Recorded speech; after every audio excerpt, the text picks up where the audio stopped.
Welcome to episode number 24 of Central Intelligence Cinema. In this episode, Jason and I talk all the latest spy movie intel and then discuss and compare our rankings of all 25 Bond songs. But without further ado, take it away, Pierce. Beg your pardon, forgot to knock.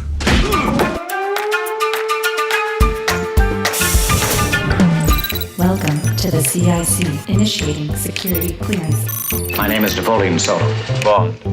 James Bond. Ethan Hunt. Felix Leiter. Ilya Kuryakin. Identity confirmed. Now, pay attention, 007. Welcome to Central Intelligence Cinema, a podcast dedicated to spy movies and secret agent pop culture. Your mission, should you decide to accept it. Remember, nothing ever goes according to plan. Tom, what do you think you're doing? Using the British handbag, sir. You expect me to talk? Yeah, baby! Coming to you from an undisclosed location somewhere in the Bermuda Triangle, because we've been gone a while, it's a Central Intelligence Cinema podcast. I'm Jason, and with me as always is Ben. Hey, Jason. How you doing, man? I'm doing all right. I'm getting back with this little Bermuda tan I got. It's feeling pretty good. Back. Glad to be back in civilization. Indeed. Yes, the boys are back in town. I almost wanted to play that on this show, but but we don't have enough money to play music on this show. No copyrights and things. So, welcome back to the CIC. Yes, we have been gone quite some time. Our last episode was back in October, right after we got to go see No Time to Die, and took us that long to recover. Yeah. That one's been marinating in my head for a while, and I think I'm going to let it marinate for another 3 weeks or so before I even think about doing any sort of a review about that with you. Let's just say it hasn't aged as well as I would have liked it to have, at least in my head. So I'll maybe need to watch one more time. We'll see. I don't know. I could be being a bit harsh on it at the moment. It could be one of those things where absence has made the heart grow colder, and maybe when I see it again, I may change my tune again. I just look forward to picking on you when we finally do the review. I know. Wait. I can't wait. I just can't wait. I'll leave it at that. Fair enough. Because for now, we've got other fish to fry today. Indeed. We've got a great conversation on board. We're going to trade rankings for all of the Bond songs today. And I'm sure that'll be an interesting and hopefully it won't lead to any confrontations. I don't think it will, but I think on a lot of notes we'll probably agree, actually. So yeah, I'm kind of feeling the same way on that, just based off of previous conversations. But it should prove interesting. Yes, indeed. But as this is a intel report, we do have some actual intel to discuss first. And should we get into it? Let's do it. Looking for a news story? Impress me. Transmitting CIC Intel dossier. They'll print anything these days. All right. So into the intel, since we've been gone for quite a while, there's a bit here and there to discuss, although things got kind of quiet after No Time to Die dropped, because that's all anybody wanted to talk about for a while. But speaking of No Time to Die, and this is, again, we've been gone for a little while, so this is kind of older news, but man, I ordered, so Amazon UK had a version of the No Time to Die soundtrack on vinyl. It's gold vinyl.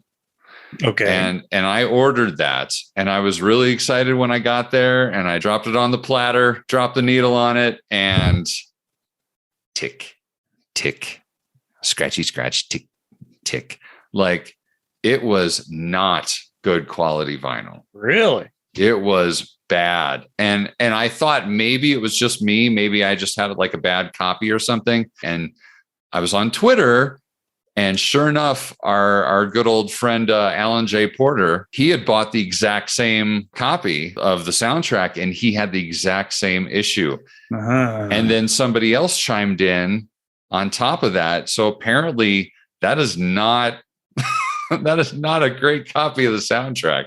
So that has been relegated to merely a thing that I can show off on my wall, but I probably won't ever play that again, sadly. It's just, that sucks. Yeah, it's kind of a bummer. I don't know who they, worked with to make that vinyl happen, but it's funny because if only they had another medium which you could listen to stuff, I don't know, like say digitally, where you get almost complete replication of the sound that was intended. I mean, gosh, when were we ever going to get to that level of technology, Ben? I have no idea. What would be really cool is if you got to a point where on top of that digital thing, you wouldn't even need an actual file. You could literally just, I don't even know what the word for it is. Maybe stream. Stream like water? It would come in like a stream and you would just hear it as it arrives to your house or to your device. Hey, look. Hey. This is a spy podcast, not a Star Trek podcast. Not a science fiction. You need to stand back with that. Whoa, look at the future crap that you're talking about. Come on, man. Yeah.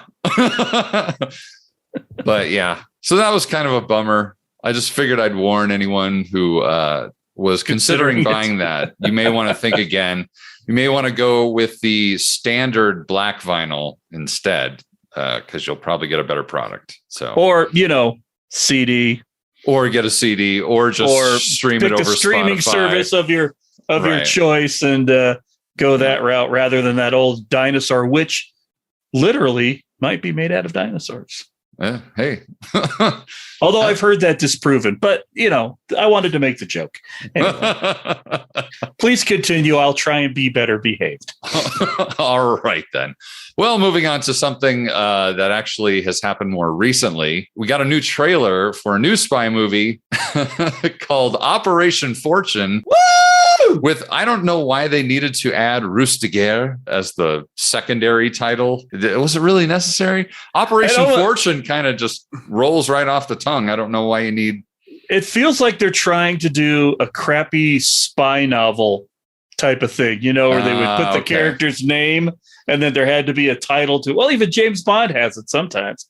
I mean, It's never like, James Bond, Moonraker, but I mean, what am I thinking of? Like Remo Williams and the Adventures of Remo Williams or something along those lines. Yeah. So it stars Jason Statham, rapper Bugsy Malone, Josh Hartnett, and most importantly, though, Aubrey Plaza. I mean, I think maybe even more importantly, the fact that Cary Elwes and Hugh Grant are in this movie together. I just wish they were like facing off, because I don't think they are. Like, based on the trailer, Cary Elwes essentially plays like M or Control or whatever, that type of role. Or as you mentioned, Basil. Basil, more of a Basil role than an M role. But I mean, I think it'll be fun. It's Guy Ritchie directed, so it's going to be halfway decent.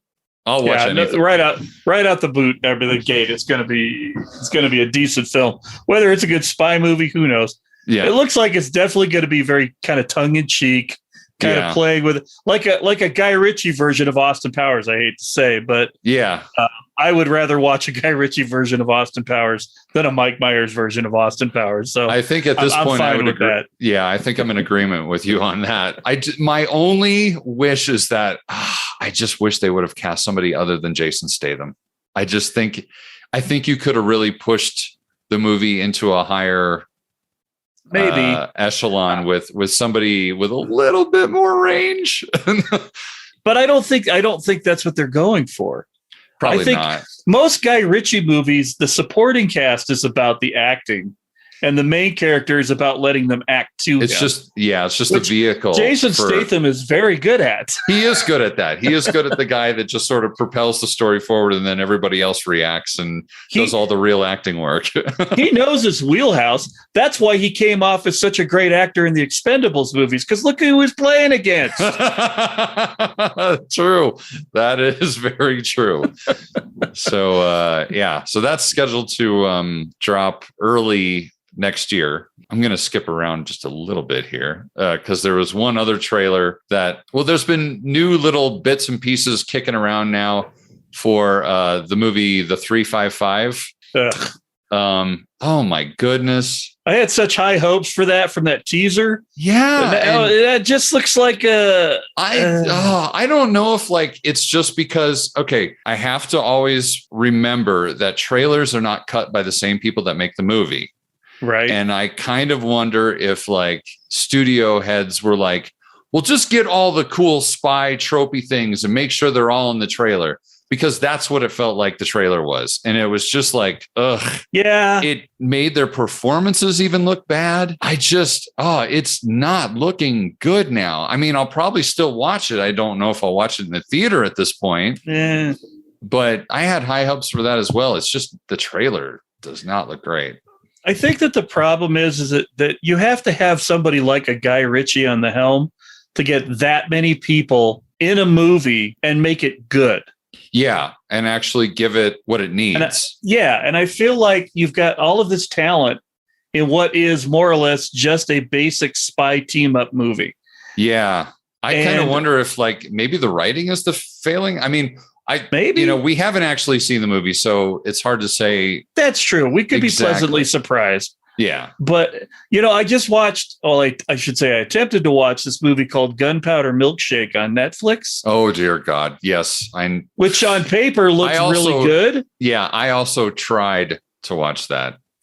And I'm like, I like Karen Gillan and I like Lena Headey and I even like Paul Giamatti. This seems like no.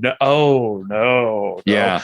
Yeah. Why is her mother English, but she has an American accent? That was what should have been my first indicator. I got about maybe 30 minutes into that movie at the library. Yes. And I'm like, yep, I can't do it. I cannot do it. Yeah. And so, there are so many movies that come out that look good on paper. Mm-hmm. Have a great resume. And then. Yeah. And the trailer is cut excellently. You're like, man, I got to do this. And then you're like, why did I spend money on this? Yeah, rough. But who knows? Maybe the 355 will be better than the trailer. We'll see. But that comes out early next year, too. That's one of the first ones out the gate next year, actually. All the good spy movies don't come out until the end of the year for some reason. Or September. September is the next Mission Impossible movie. Honestly, they should just release them both back to back at this point. Well, funny you mention that, Jason, because we just happen to have a Mission Impossible beat in this Intel report. December 15th marks the 10th anniversary of my favorite Mission Impossible movie, Ghost Protocol. So that's kind of fun. Also in Tom Cruise news, there were a bunch of photos on Twitter this past week of old Tommy Boy hanging upside down from a World War II biplane. Yeah. And this is for shooting on Mission Impossible 8. And there's a little blurb from publication I'm not going to utter the name of, especially being a Liverpool fan. But anyway, the blurb was Tom had started to learn to fly a Boeing Stearman biplane earlier this year for a major stunt scene in Mission Impossible 8. It's obviously a highly skilled task, but as usual, he has no plans to cut any corners or bring in a stuntman. Filming has only just wrapped on Mission Impossible 7, but Tom has not given himself a break. And trying to film a jaw-dropping scenes with an 80-year-old plane is particularly dangerous. Well, no shit. Tom Cruise is going to Tom Cruise, man. It's what he do. When you're a highly programmable android, it's very easy for you to do things that other people cannot do. That's right. Even when you're, 60 years old or almost 60. How old is he now? Well, I don't know. I think this particular model may only be about 10. this version, this update, this is the latest Tom Cruise update. You know what? No one can ever accuse Tom Cruise of not committing to his craft. No shit. The dude, if they could have convinced the Navy to let him learn how to fly an F-14 in Top Gun back in '86, he would have learned how to fly an F-14. He absolutely would have done it. Cheers to him, because he has saved us from so many bad face replacement CGI a la Skyfall. Uh-huh. He just does the shit. Yeah, it's amazing. And I think now it's a matter of how long he can continue to do it. I'm waiting for like one really bad injury to happen. That's what That's I'm all kind it's of going to take. Yeah. Because Well, I mean, it sounds at like age, that ankle injury he got from the current one probably could have shut everything. I mean, his career down from that standpoint. Be like, nah, I can still do stunts with it on, no problem.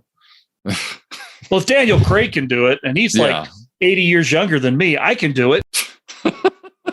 You know what I think? I'll go on record as saying I think that Mission Impossible 10 is going to be the last one. You think so? I think Ethan Hunt dies in Mission Impossible 10 because Cruise is going to be 65 probably by the time that comes out, maybe older. See, I hate that you're making this prediction because I know that you're probably right because you're right about everything else. No time to die. Nothing, hey, well, but there's nothing wrong with that. I mean, 10 iterations of this movie. That's true. Is sufficient. Maybe you hand off the torch to somebody else. I really would love if they handed the torch off, or just let him like play the secretary. Let him be Anthony Hopkins / Angela Bassett / and keep Alec him Baldwin. on and keep him on the like executive producing and help let him help produce the movies because the amount of input that he actually gives to those movies is massive. I know. Yeah, like, it's very much the movies are very much shaped by him. Yeah, and as an actor. Yeah, and he's so well versed in how to make movies that you want him part of that franchise, whether he's acting in it or not. I think he knows how to make those movies now. But yeah, so we'll have to wait until 2023 to see what the biplane stunt was all about, because that's when 8 finally comes to theaters, and we don't get 7 until September 30th of next year, which seems like forever. Especially forever to wait for Haley Atwell. Indeed. Oh my. Oh my. Oh my. New thing that just dropped not too long ago was the season 2 of Alex Rider, which is now out on IMDb TV and Amazon Prime. Very excited to see that Thomas Levin was back as Yasin Grigorovich, the head of Scorpia. So I've watched the first 3 episodes, and as opposed to last season I didn't feel like it drug at all, even though there were people that complained that it drug a little bit. I don't feel like that it did either. But I will say that I was a little I was starting to get impatient with the new season, but man, you get into episode 3, things start rolling. So hopes are high. We'll do a full review once we've both seen the whole season. But I'm definitely having to sort of wrap my head around a whole different way of looking at this character for sure. Because it's not an origin story. So true. Just taking established stuff and running with it, right? Right, exactly. Also coming our way very, very soon is the King's Man. And along with that, tune in to the CIC's very own refresher course in the form of our review on the original Kingsman movie, the Secret Service. We'll be working on that very, very soon. Probably before the end of the year, but who knows? Yes. The Bermuda Triangle might be calling again. Yes. No shit. With my work. It's really too bad that my CIC job is just like this side contract gig that's also doesn't pay anything. It's all for the love, people. It's all for the love. And then finally, one last little bit here. The Gray Man is in post-production right now. The new spy movie vehicle that is starring Ryan Gosling and Chris Evans and directed by the Russo brothers, which I am so all over this damn movie. No shit, dude. This looks so good. They were spotted, Ryan Gosling and Chris Evans were spotted doing reshoots last week.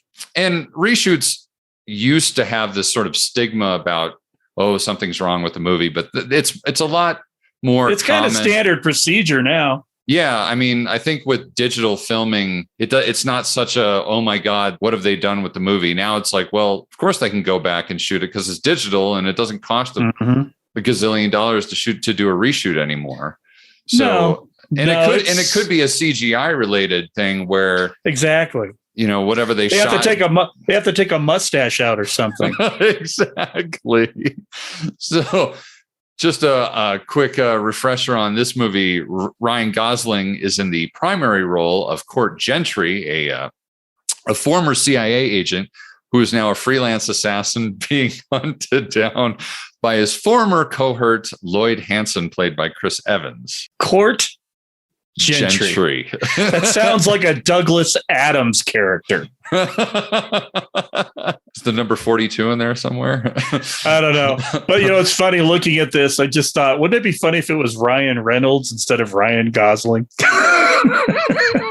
It's a whole different movie when you do that. It is a whole different movie. It becomes a lot more snarky. The snark factor ratchets up about 10 times. Speaking about snarky things, I have one last little surprise that Jason doesn't know about. Ooh. This is the most ridiculous shit ever. So there was an article that recently came out about the future of No Time to Die. Or not the future of No Time to Die, the future of James Bond, rather. I'm sorry. Oh, dear. Yeah. And oh my goodness, just all the speculation about what's going to happen and all this stuff.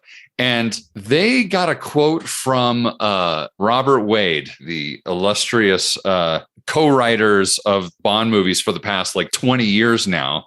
Purvis and Wade have basically written every Bond movie since Pierce jumped on board. But they don't write Bond movies anymore. They officially had said that they were going to stop working on Bond movies once No Time to Die came out. So okay. I'm kind of the opinion that they're just saying whatever crazy shit comes into their head now to the press, just as a laugh. They literally said this. This is what Robert Wade said. He said, "I think everybody's got a theory and it's great. It just shows you what affection they have for the character. It's a cultural icon that they have a stake in the future on. I think nothing is ridiculous. They're all valid." And then he says, "I think the clues are clearly there in Casino Royale when Vesper says, 'I love you,' even if all that's left of you was your little finger. That's my theory. That's all that's left of Bond." And then they clone him from that little finger. I know people can't see my face right now, but what the fuck? Yeah. He's trying to say that after the spoiler alert for anyone who hasn't seen No Time to Die yet. So he's trying to suggest that after Bond was blown to smithereens on the island, that they recovered his finger and cloned him, and that's how they're going to restart Bond. There's no way he's serious. There's no way. Pretty fucking brilliant, but yeah, no. You could do it in the movies, but Daniel Craig is just, you can't make him younger. Nope. You definitely can't. Not at this point. Oh my goodness. Yeah.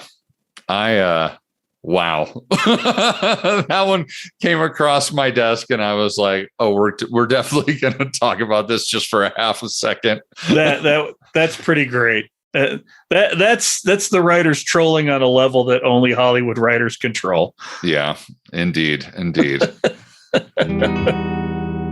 Well, with that, I'll have a mild moment of puberty reaching me again in my voice. Well, with that, hold on a moment. I guess we'll get into our Bond theme song ranking. Well, hello. So real quick, I didn't talk to you about this, and I wasn't sure. I don't even know what you have on your rankings here, but you're not supposed to. Doy. I had a real moment of, okay, is the official theme song of On Her Majesty's Secret Service the instrumental, or is it We Have All the Time in the World? Well, that's what I used, was We Have All the Time in the World. Oh, so that's the same. It's the same one. Yeah, so we're fine. I'm talking about on the soundtrack for On Her Majesty's Secret Service. Nerd! the instrumental is considered more of the actual theme Nerd! song. And we just agreed that we have the same song on the list. Let's just run with it. Okay. All right. We'll just. And if one of our tens of listeners wants to nitpick, please nitpick. Yes. We would love to engage in a conversation with you. Indeed. So I was thinking, because we're such a highly well-produced show here that we obviously discussed this beforehand. Of course. I was thinking we would do first our top 5. Okay. and discuss. Okay. And then we would do our bottom 5 and discuss. Because I don't want to discuss all fucking 25. Excuse my F-bomb. All right. That is a lot of thinking going on. All right. I think we should do the worst part first, though. Okay. I like it. Let's do it. I guess that means I would start at 20 or 21. Are we going from lowest to high? Well, oh gosh, we're going the wrong direction. So yeah, I guess we would go from 21 to 25, with 25 being the absolute worst. The absolute worst. Yes. All right. Okay. So for me, I moved some things around. And also one of the things that I took into account when I was ranking these was not only whether or not it's a quote unquote good song, but also just, is it forgettable or is it memorable? How much do I listen to it? How much do I not want to listen to it? Because there's some songs that are arguably good songs, but I just don't want to listen to them. And absolutely. And so that may have like sent those titles down the rankings further. So that definitely affected, what I chose. But so I'll just get into it. Okay. All right. So number 21 towards the bottom of this list is the License to Kill song by Gladys Knight. As much as I love Gladys Knight and know that she is a icon of soul music and R&B music, that song is fucking terrible. I saw it on a list. There was, everybody's got a fucking list. Every blog on the internet has a list that ranks all these songs. And one of them put License to Kill way up, like really high. And I'm like, are you serious? And we call those people crack smokers. Yeah. Like it is such a dated sounding song. Like it has no elements that feel classic to me. It's one of the last songs I even remember as even a Bond song. Mm-hmm. And therefore it's like Gladys Knight was trying to do her Tina Turner impression. Yeah. And all I kept thinking when I was listening to was this, go up a little higher on the list to her song from, what was the other one from? World Is Not Enough? That Tina Turner did? Goldeneye. Yeah, Goldeneye, that's right. Yeah. Go see that one. Goldeneye nearly made my top 5. It got real close. You're like, I'm sorry. So that's my number 21. What did you come up with? From Russia with Love. Oh, harsh. That is one of the least Bondy sounding songs that are in this entire list. Now I'm going to tell you, you listen to these all the time. That's because true. They're your jam. Yeah. I looked at it purely from does this sound like a James Bond song standpoint? Okay. And does it sound like something I would listen to if it wasn't? So I used very much the same kind of protocol for that. All right. But I graded all of these based off, and I will tell you right now, based off of Goldfinger, because I think Goldfinger is the prototypical Bond song. Okay. And so how well it related to that sort of thing kind of put where I at. And this just sounds like somebody like, can we get Dean Martin? What do you mean Dean Martin's taken? From Russia. Who's this guy? Matt Monroe? Yes. All right. From Russia with Love was number 8, actually, for me. Okay. So in the body. I think I was biased, though, because I love the movie From Russia with Love so much. And when I graded it so low, I'm like, Ben's not going to agree with this one. All right. Fair enough. No, I understand that because I've seen other, like I said, I looked at a bunch of other lists on the internet, and that one does not fare well across the board on any list. It doesn't make the movie bad. No, that's true. And there are other songs on this list. I'm looking at you, Sam Smith. Yep. But anyway, number 22. Right. Number 22. 22 for me is Tomorrow Never Dies by Sheryl Crow. And a lot of this has to do with the fact that I can't stand Sheryl Crow to begin with. But also it's just not very Bondian to me. And I don't know. It just doesn't hit the spot for me at all. That's fair. I had it at number 17, so not very highly placed. Okay. I kind of felt like it had good potential, but it had the wrong singer. Yeah. Sheryl Crow should not sing anything that has to do with the movie. She has one speed, and it's a good speed for her speed. Yeah, it's like Sheryl Crow should only be singing about like dusty bars and driving down the road in a pickup truck. And That's broken down. Yeah. You know, that's having when sex with Eric Clapton or, you know, Lance Armstrong, whatever you need. But not Bond. She's just not Bond. No. God, no. Well, I'll tell you what, at number 22, I had the all-time favorite from Gladys Knight as well. Oh, there we go. Hey. Yeah. Again, I felt like, why did they just get Tina Turner? Yeah. Or why? Or better yet, why don't you let Gladys Knight sing like Gladys Knight? Yeah, totally. If they'd arranged this like a Gladys Knight song instead of a Tina Turner song, it might have been a lot better. Well, and the other thing is it's also produced in a very 80s sort of way instead of like leaning into a more classic approach to it. Exactly. And I feel like it's very, very, very difficult to make a current sounding Bond theme song that stands the test of time. Like, agreed. You know, like whatever era you're in, whether it's the 80s or the 90s or the 2000s or whatever, if you try and go modern with it, chances are it's going to fade away. It's going to be a forgettable theme song that doesn't stand the test of time. That's why things like Billie Eilish's new song has a lot of classic elements to it that will keep it from being quite so forgettable as things like the Gladys Knight song. But, you know, it's sort of allegorical to the movies. I mean, I love Timothy Dalton, but they are so 80s action movie and not James Bond that the theme song almost kind of like, yeah, well, it's an 80s action movie, so we better have an 80s action movie theme song to go along with it. Right. And I always hate to say that those movies are forgettable because I know that they're near and dear to your heart for one thing. Especially and I Living love Daylights, Timothy Dalton, right? But both of those movies were kind of stinkers.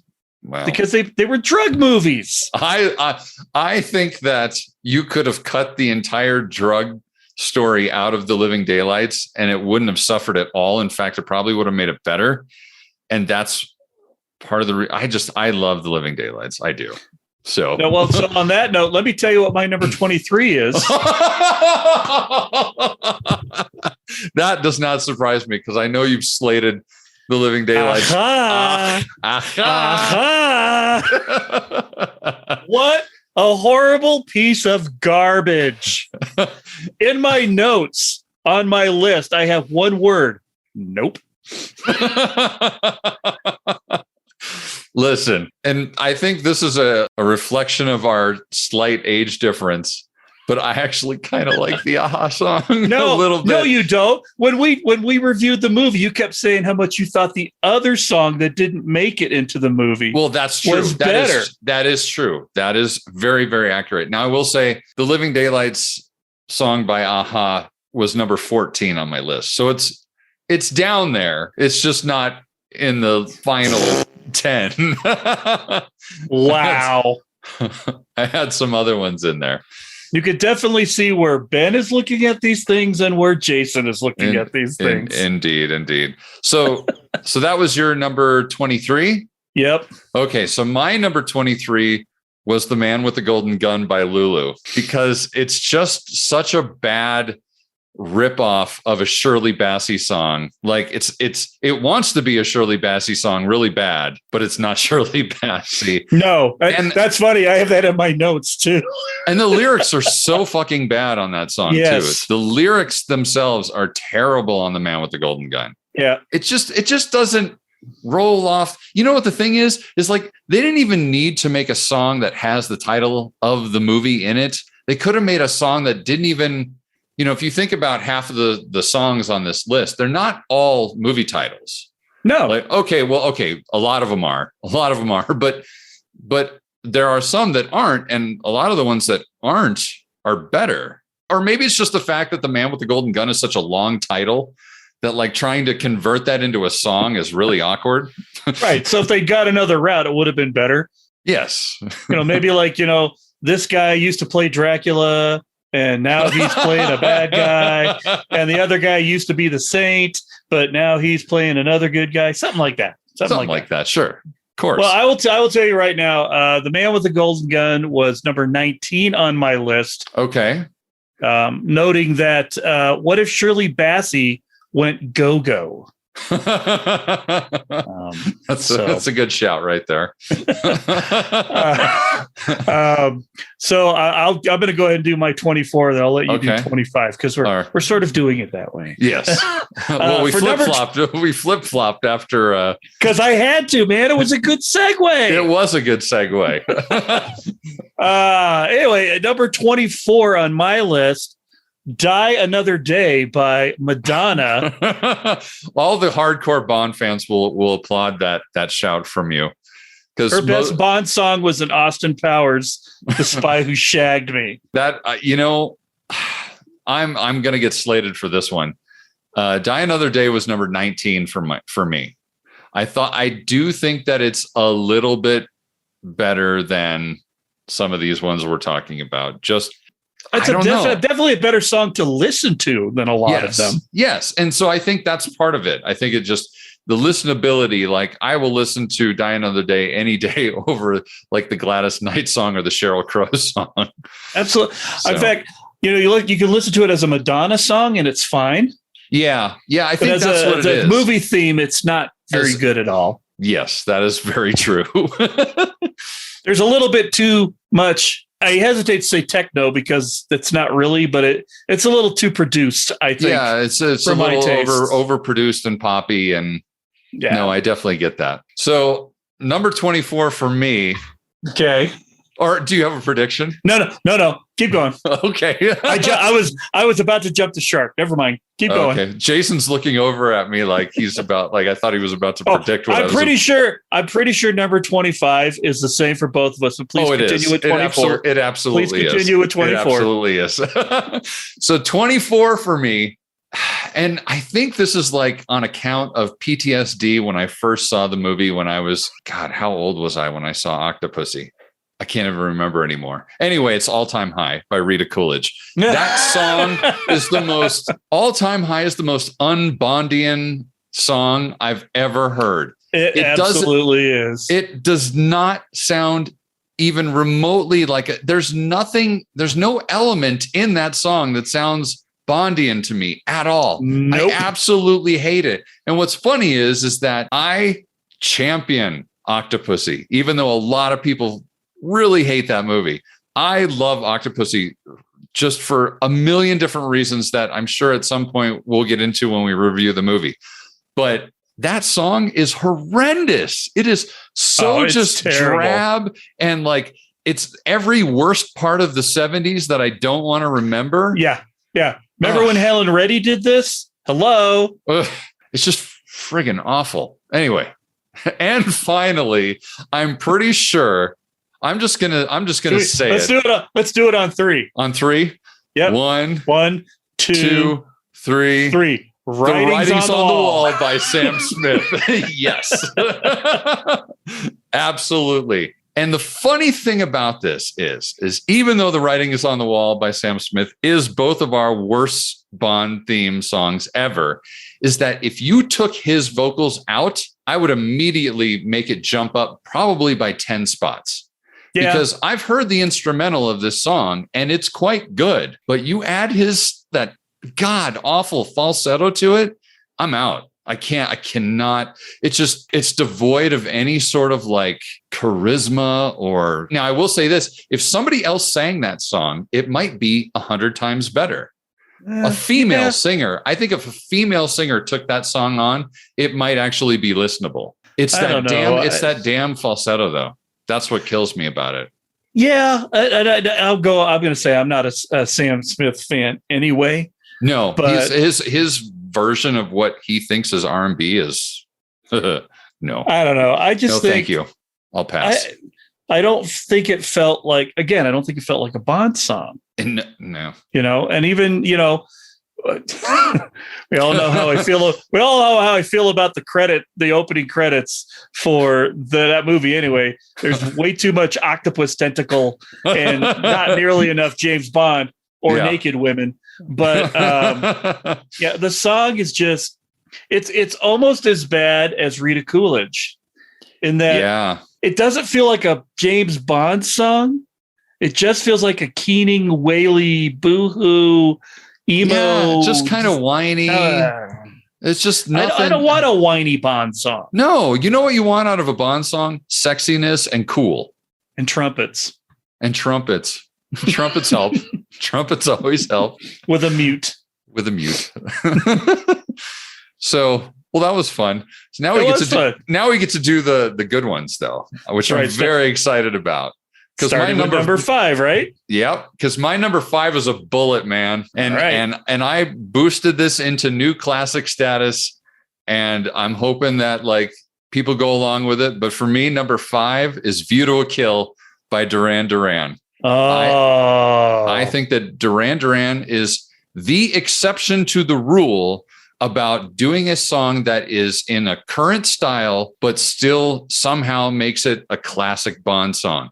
It is the only one on my list that I think achieves that. Also a great video to go along with it. And a great video. The part at the end where he goes, the name is Bond.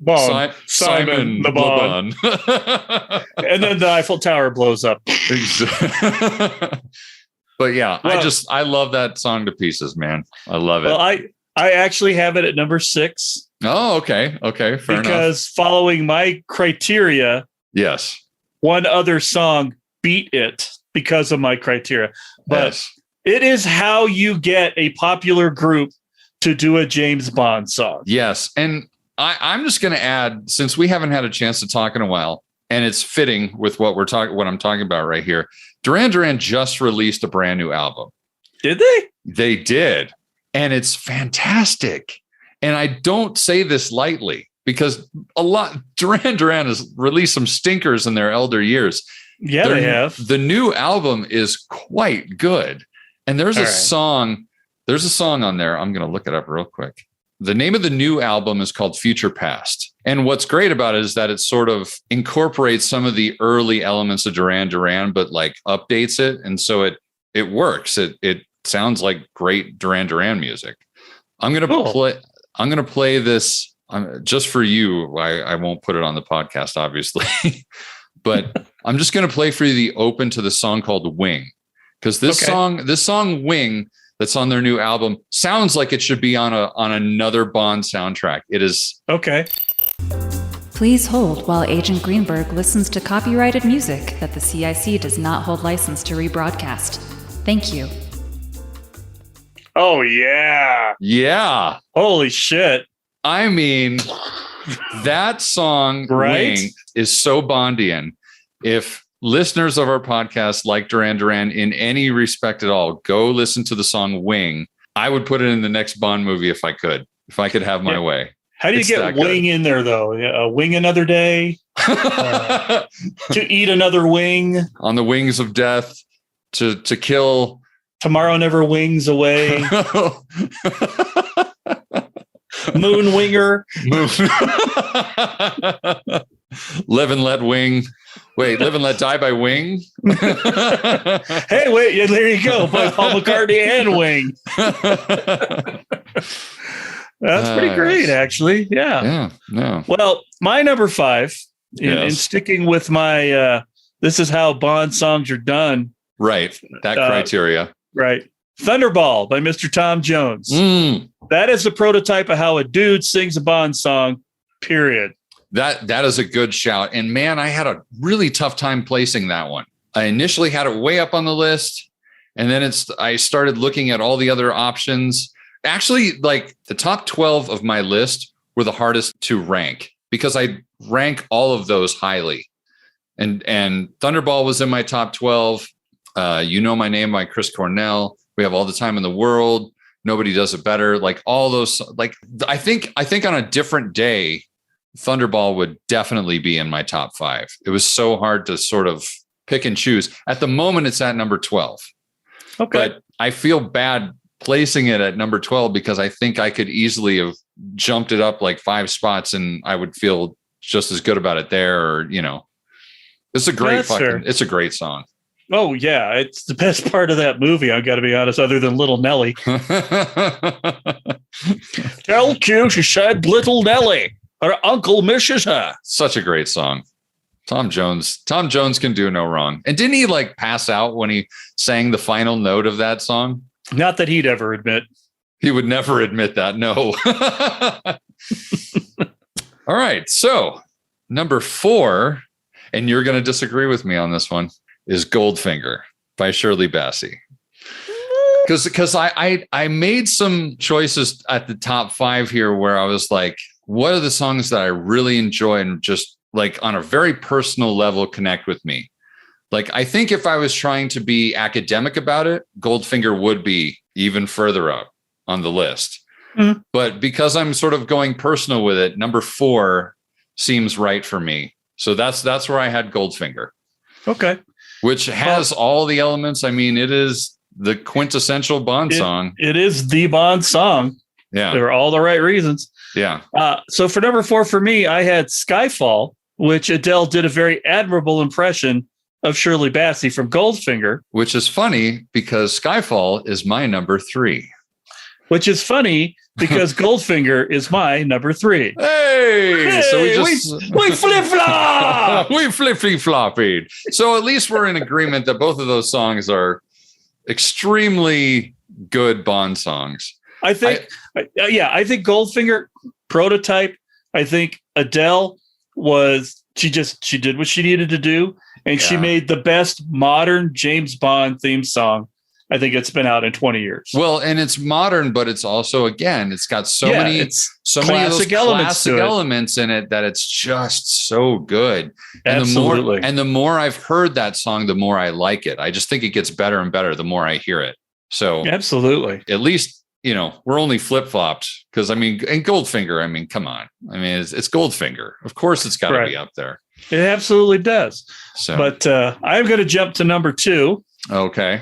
I have a feeling we might actually be in agreement on number 2. What do you think it is? Well, I see what you're saying. I see. Well, I'm going to tell you, mine is "Live and Let Die" by Paul McCartney and Wings. Okay. That's not my number 2.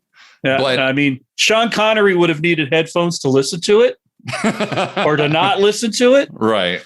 But that is my James Bond song. Fair enough. So when that movie came out, I think 73, right? Heavy rotation in the 70s on TV. So when I remember watching with my grandmother a lot. Yes. I liked Paul McCartney already. My mom liked Paul McCartney because she was a girl in the 60s. So everybody right. Then.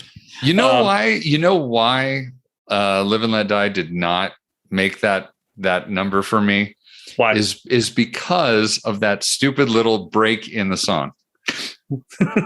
Yes. It just, I thought, I was like, but because the other part's so good. But it relates to the movie. It relates to the movie. I know. How can you say that a song that was written by Paul McCartney wasn't technically fantastic? It's a fantastic song. It's just that little break in it that I like. I'm like, well, that's not Bond. The other part is screaming Bond. It's just that one little bit like took it down. It knocked it out of the top 5 for me. It has the best integration of horn section in a rock and roll song for James Bond ever. Fair enough. And I'll tell you, you're going to be so mad when I tell you where I ranked it. I ranked it at 10.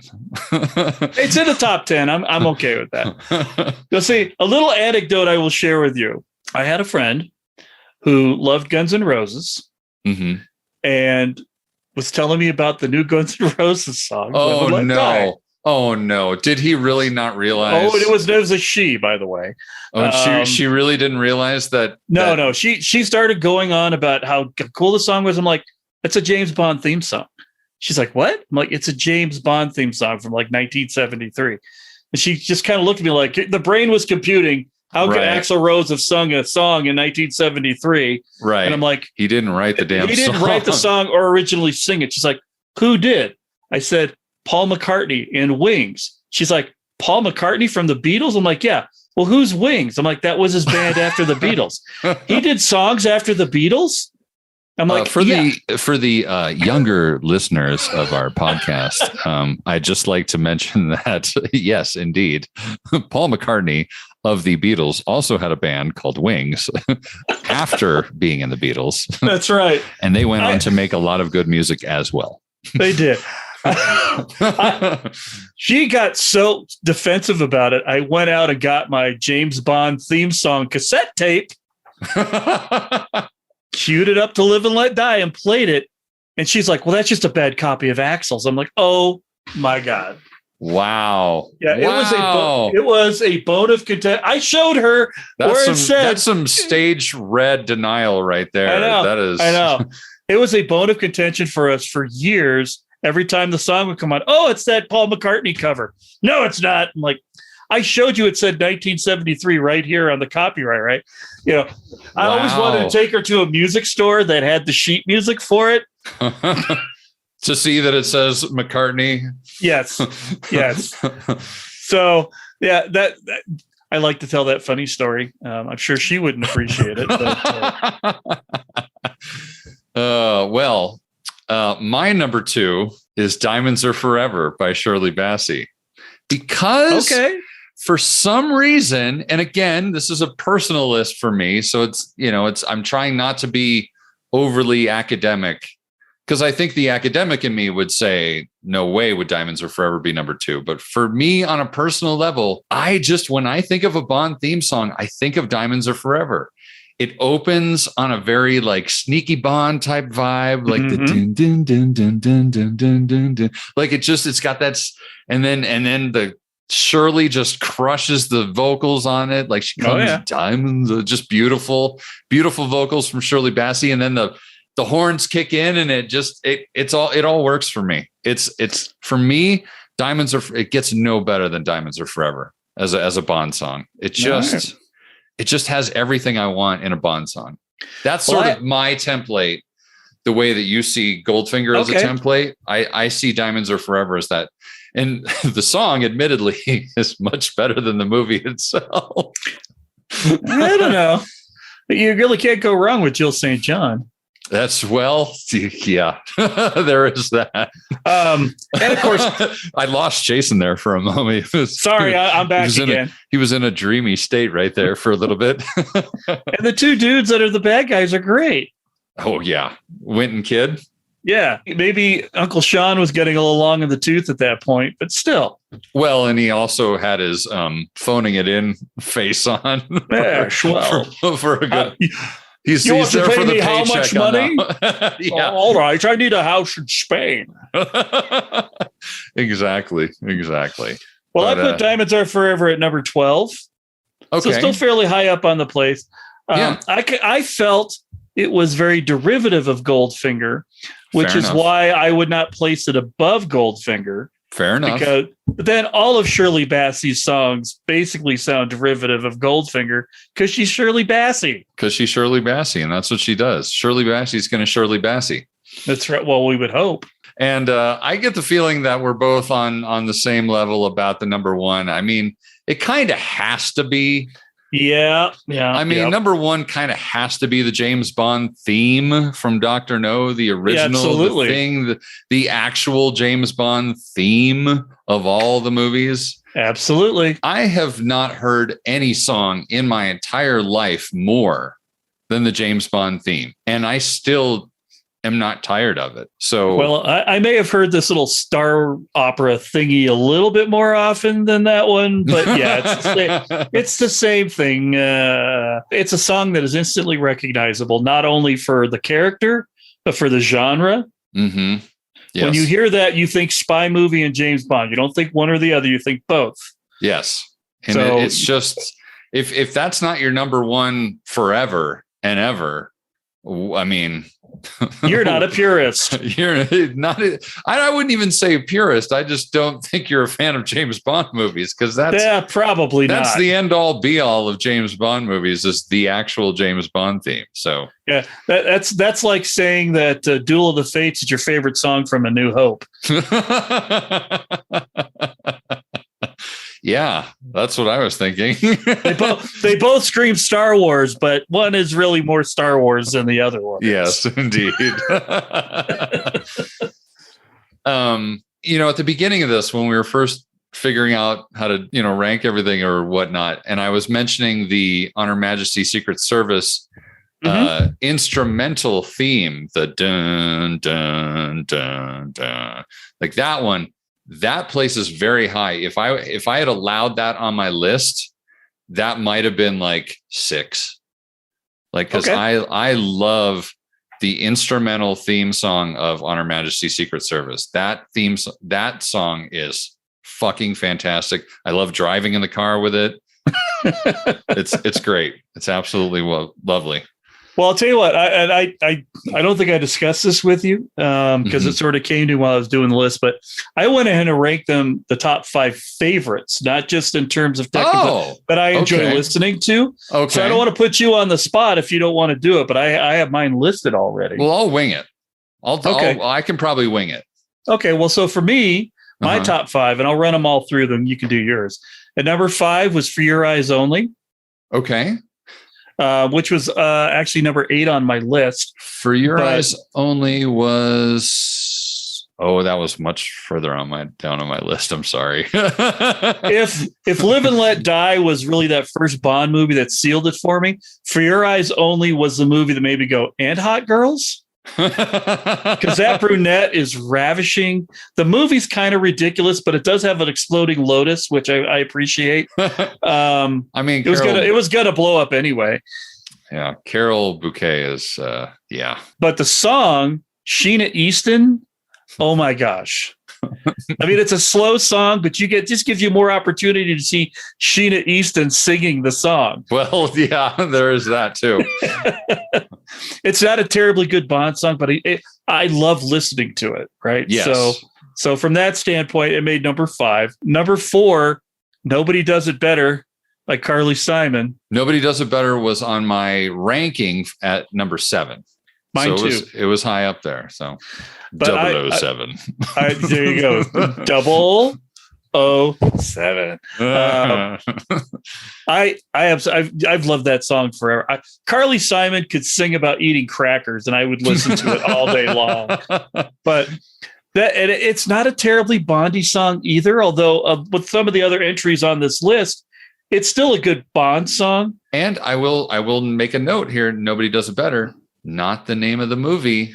No, it's not. But The Spy Who Loved Me is in the lyrics. That is true. That's very true.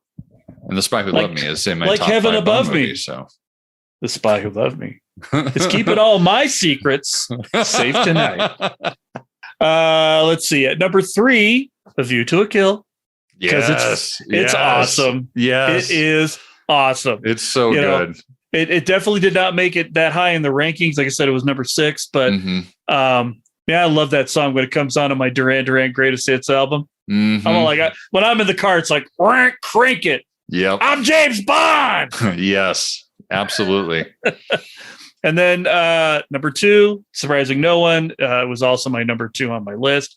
Live and Let Die. Yes. Not by Guns N' Roses. I actually do not like that version very much because it is so derivative of Paul's. Like, you couldn't even do it on your own, Axl. Well, you have a guitarist over here. Come on. Well, and Axl Rose has such a cackly kind of voice. The tonal qualities of his young and your heart it's was an open book. It's just live and let die. Live and let die. It's just too much. It's too Axl Rosy. It's just. It's like he took the actual music from the original and pulled all of Paul McCartney's vocals out and then put his own in. Yeah. There was no flavor to that remake at all that made it sound like a Guns N' Roses song other than his ridiculous goat voice. Oh, goat voice. And number 1 on my list was number 1 on my list. Yes. Because how could it not be? How could it not be? I still get excited when I'm in the car and I listen to the James Bond theme. You can't help but drive 10 miles an hour faster when that song is playing. Yeah, for sure. Absolutely. Well, I'll try and wing it, but if I wing it, I'm going to have to go from 1 to 5 because it's going to be hard. It's going to be easier in my brain to process that. So number 1 for me would also, of course, be the James Bond theme because it's just so good. And when you're driving in the car, it's the shit. It's so good. I think number 2 on my list of most listenable, like personal favorites, listen in the car type ranking would probably be View to a Kill by Duran Duran. It is just such ear candy. It's just, there's just something about it. They just nailed it. It came out at a time in my life when I was already listening to Duran Duran at the time. I think I was maybe 12 or 13, somewhere around there. That would be all right. See, View to Kill was For Your Eyes Only. Yes, it absolutely was. Like Octopussy was sort of the one that really got me into James Bond. Right. But then View to a Kill was right in that zone. It was that For Your Eyes Only moment that for me. Right. I think number 3, I'm going to have to say, and you're going to groan a little when I say this. I honestly think number 3 for me is GoldenEye by Tina Turner. GoldenEye. There's just something about those opening bass notes that doom, doom, doom, doom, doom, doom, doom, doom. I'm just like, I'm in. I'm there. I'm ready for it. Let's go. Let's do this shit. Love it. Nice. I love GoldenEye by Tina Turner. So that'd be number 3. I think this is tough, man. This is really tough. I think on a personal level, I almost want to have a tie. I wish I could have a tie for number 4. You can't have a tie. No ties allowed. Oh, man. Flip a quarter in your head. All right. I think number 4 would have to be Live and Let Die. When it kicks in at the beginning, man, I'm there. I'm there for it. If I'm just driving in the car and I'm not actually watching a Bond movie, I don't mind the break in it so much. I'm just listening to it as a song. I really like it. So, and I think number 5, oh God, this is really tough. I keep scooching down You Know My Name by Chris Cornell. I keep scooching it down. And I don't think it would be number 5 either. As much as like part of me wants to put You Know My Name at number 5, but I think I have to put Nobody Does It Better. Okay. Like I get really, I'm not even going to lie. I get a little verklempt now when I listen to Nobody Does It Better because it's basically Roger Moore's theme. And like, it's like Roger's theme, like even more so than a Bond theme, it's Roger's theme. And I get a little soft, a little squishy. I'm like, I'm fine. I'm fine. I'm okay. You're crying. I'm not crying. You're crying.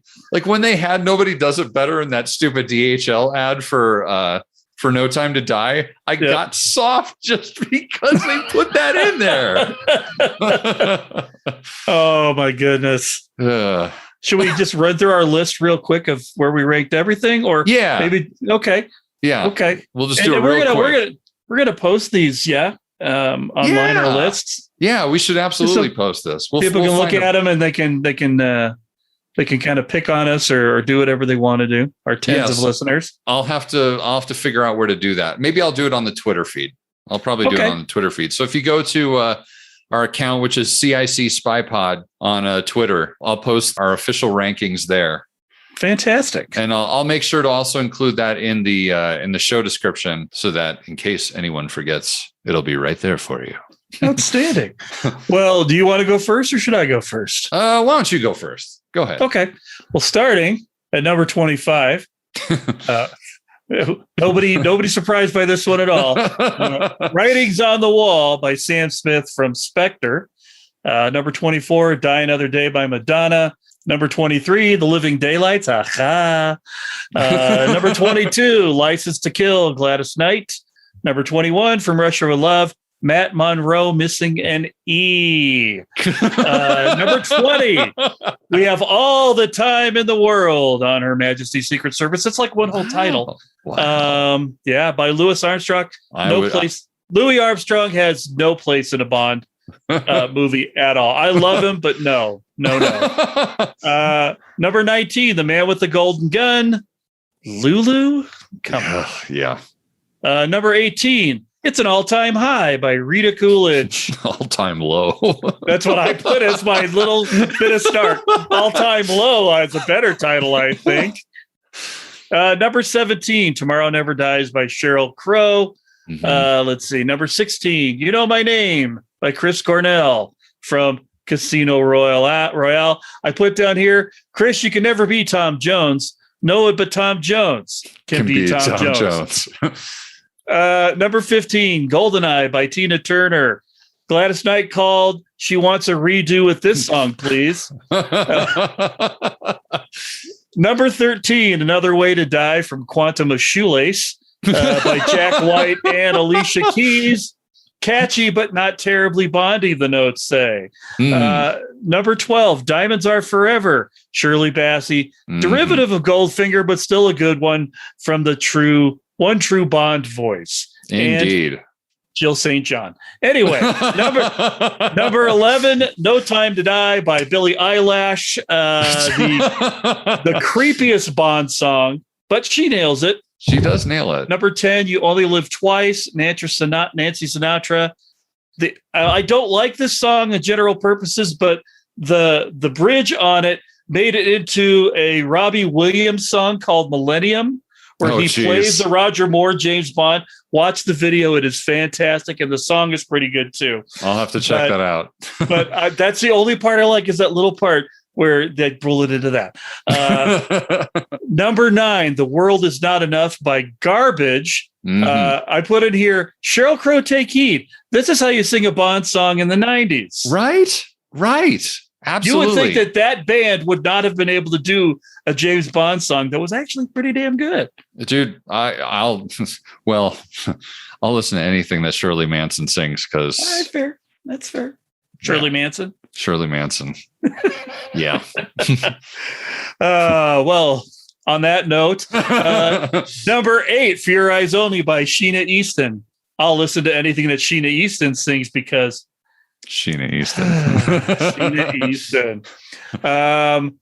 Number 7, Nobody Does It Better by Carly Simon. Only because it wasn't Bondy enough. Yeah, I agree with that. It's a fantastic song, but not very Bondy. Yeah. But very 70s and a good song from the 70s regardless. Yeah. Number 6, A View to a Kill, for all the reasons we've already discussed. Duh. And then, of course, we had the top 5 we already know. Number 5 by Thunderball by Tom Jones. Number 4, Skyfall by Adele. Number 3, Goldfinger, Shirley Bassey. And in my best Casey Kasem, at number 2, Live and Let Die by Paul McCartney and Wings. And finally, on America's Top 40, the number 1 song in America, the James Bond theme song from Dr. No by John Barry and Monty Norman. Wow, what a list. We'll be back with Ben's in just a moment. We're going to have our long distance dedication right when we come back. All right. So now I'll kick into mine real quick. And all right. As we're doing the speed round here. So number 25, Writings on the Wall by Sam Smith. Yeah. Terrible. Anyway, 24, All Time High by Rita Coolidge, for all the reasons I stated earlier. 23, The Man with the Golden Gun by Lulu. 22, Tomorrow Never Dies by Sheryl Crow. Should have just been singing about bottles of Bud or something. I don't know. 21, License to Kill by Gladys Knight, for all the reasons we said before. Jason's Gonna Kill Me, but 20 is For Your Eyes Only by Sheena Easton. It's just not up there for me. It just isn't. I'm sorry. Okay. Number 19, and you're really gonna hate this. Number 19 is Die Another Day by Madonna. Gonna die another day. Number 18, Moonraker by Shirley Bassey. It's fine. It's Shirley Bassey, but it's just kind of uninspired Shirley Bassey. 17, The World Is Not Enough by Garbage. Good song. Just there were other songs I felt were better. 16, Another Way to Die by Jack White and Alicia Keys. The reason this isn't much higher up on the list is because of Alicia Keys, to be quite honest. It feels like she's singing off key in that moment when they're trying to harmonize in that one part of the song. It just ruins it for me. Could you say she was singing off keys? Why, yes, that would be accurate.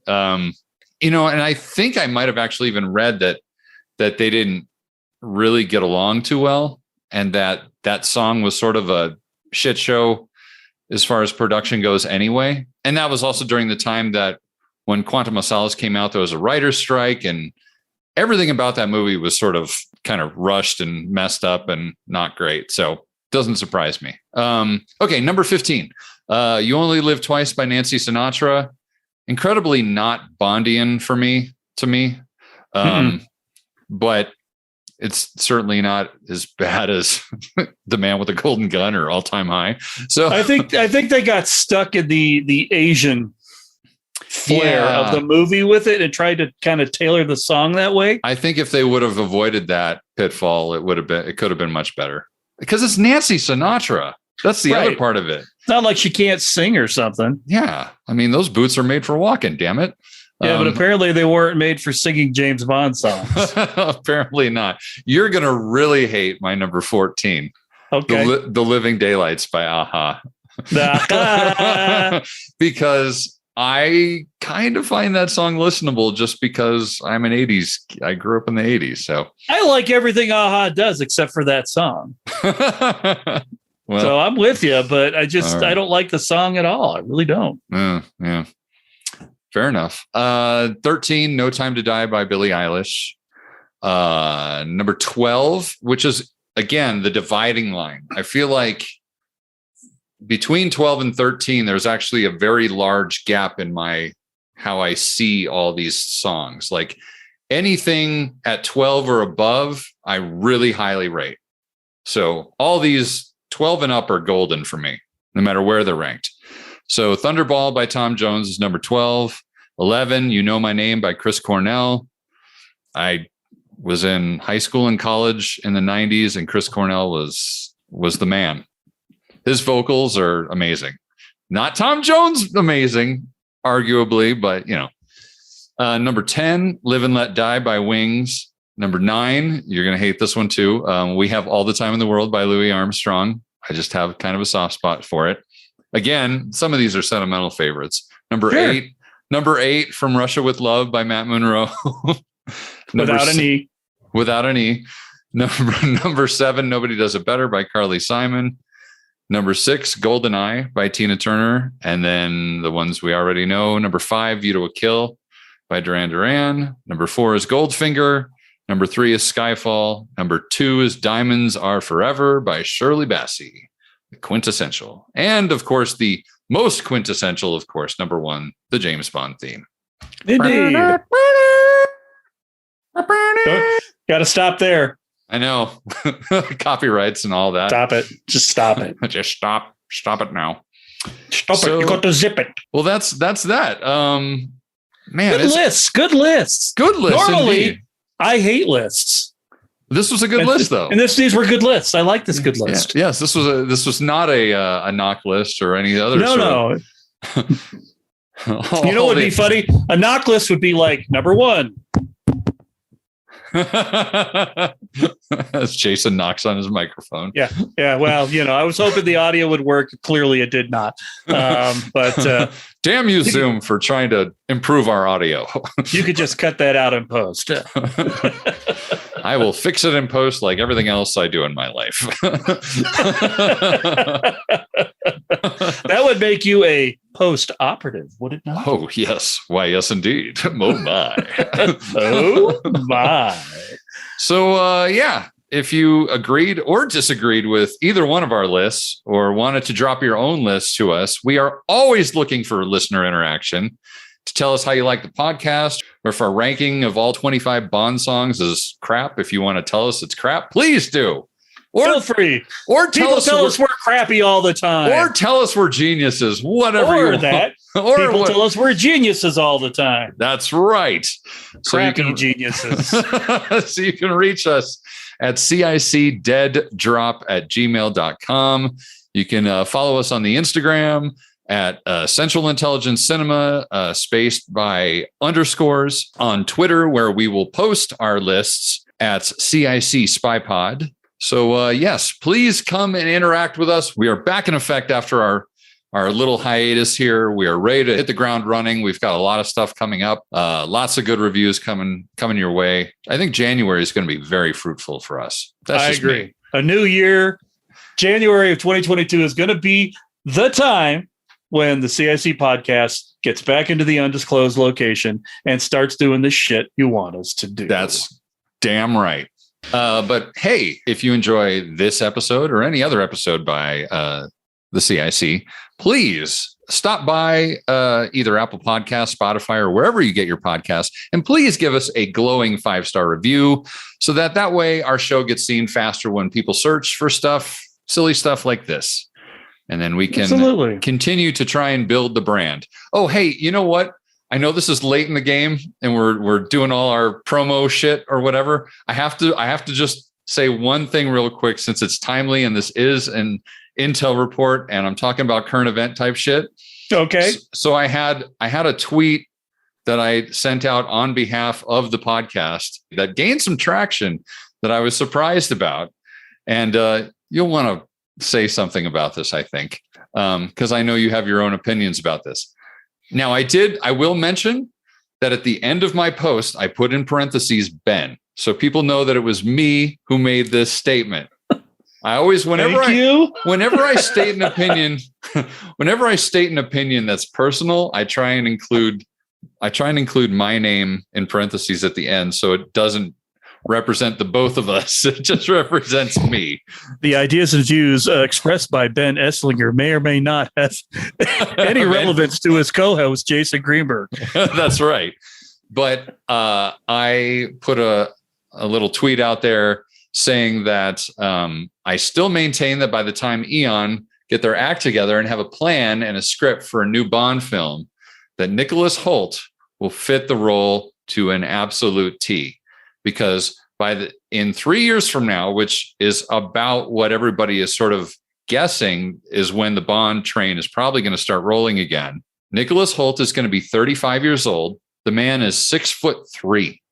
He's not, jacked up the way Daniel Craig is or anything, but he is muscular and he is a physical actor. And the fact that he's so tall and he's a good looking dude, chicks think he's cute, and he's a good actor. I've been watching him on The Great. Yep. I think he's really funny on that. I think he's been phenomenal in the X-Men movies.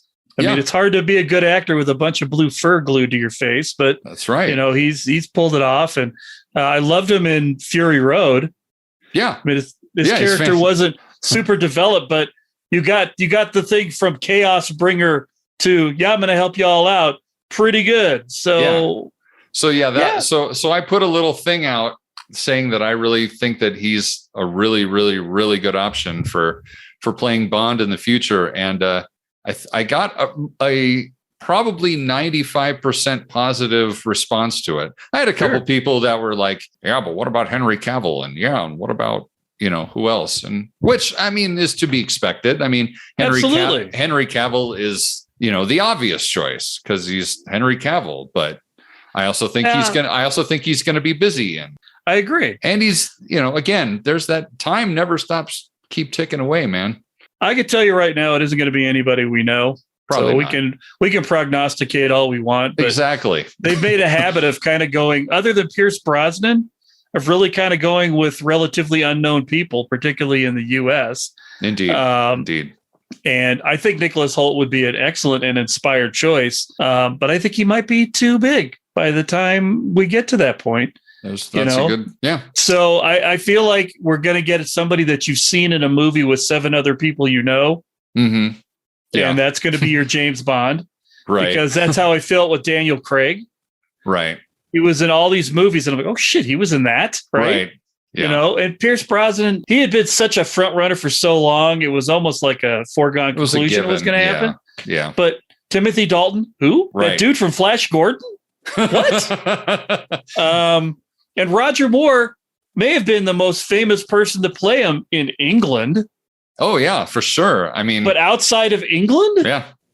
And of course, Sean Connery at the time wasn't really much of anybody either. No, I mean, he was more known for being a bodybuilder at the time than he was for being an actor. So yeah. So I feel like they're going to continue that trend. Go with the person nobody expects. Generate the media buzz. A blonde Bond. Come on, get over it. And there still remains the possibility that they're, particularly now with Amazon involved with MGM and whatnot, of them choosing an actor of color. Or trying to go another direction that way as well. That guy from Bridgerton, I think he could do it for sure. If he wasn't so popular, I would say absolutely yes, right off the bat. Oh, I see what you're saying. Yeah, you want somebody that's like totally unknown. Absolutely, or relatively unknown. Yeah, because every female with a pulse knows who that guy from Bridgerton is. And I'm sorry that I can't say his name because I don't really remember it. I don't remember it either. It's having French. Had to watch Bridgerton. Sorry, I just had to remember I had to actually watch that. Having had to watch Bridgerton, he might be the most Roger Moore-esque Bond that you could possibly find if you wanted to go back to a Roger Moore style Bond. He is producing The Saint right now. I mean, did you know that? He's going to be I did know that because he's pretty. Yeah, exactly. And Roger Moore was pretty. Exactly. That's how we go. We go gritty, pretty, gritty, pretty, pretty. We need another pretty. We do need another pretty. We just had our more than fair share of gritty. It's time. Oh, absolutely. It's time for pretty again. But make Bond pretty again. Let's do a hashtag. Make Bond pretty. See what kind of traction that gets on Twitter. God. Oh, dear God, no. Anyway, please interact with us on Twitter. I try and stay active on Twitter, and I think we have more Twitter followers than podcast listeners. Well, to all you Twitter people out there who aren't listening, get to it. Get to it, indeed. We're 20 some episodes deep. Damn it. Anyway, that sounded uncomfortable. Not really. Yeah, I think we've kind of overstayed our welcome at this point. We really have. Let's maybe we should just say the thing we say when the podcast is over. All right. Well, with that, I'm Ben. And I'm Jason. And the CIC will return with more missions, more martinis, and more mayhem.